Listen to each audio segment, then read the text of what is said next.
the creator of the universe. We worship you, Jehovah.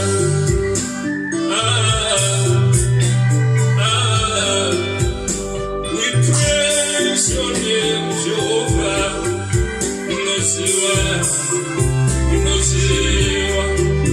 We give you all the glory. Unosiwa